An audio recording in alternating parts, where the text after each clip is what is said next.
বাংলাদেশ জাতীয় নাগরিক পার্টির উদ্যোগে দিরাই উপজেলায় নাগরিক পার্টির আলোচনা সভা ও ইফতার মাহফিল অনুষ্ঠিত হয়েছে।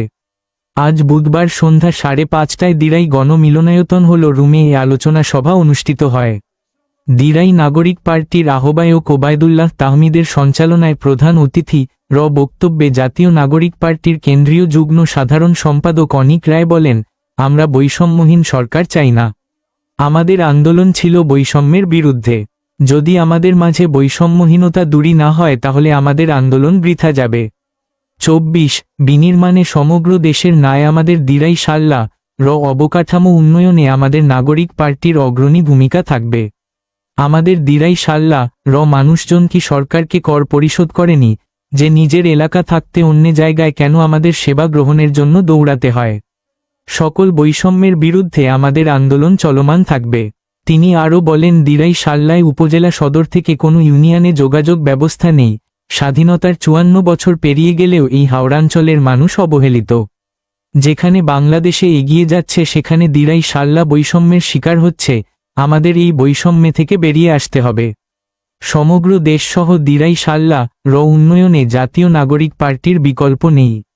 তাই আসুন আমরা হাতে হাত রেখে বৈষম্যের বিরুদ্ধে আমরা রুখে দাঁড়াই।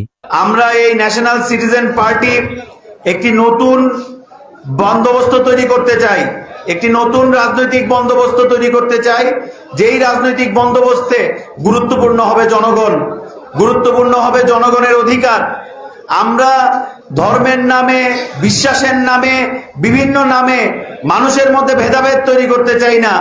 আমরা চাই আমাদের মধ্যে একতা, আমরা চাই আমাদের মধ্যে ঐক্য। এবং সেই ঐক্য হবে কিসের জন্য?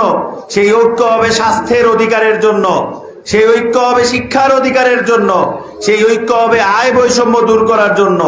আপনাদের মনে রাখতে হবে, আমরা যেই আন্দোলন শুরু করেছিলাম সেই আন্দোলনের নাম ছিল বৈষম্যহীন ছাত্র আন্দোলন।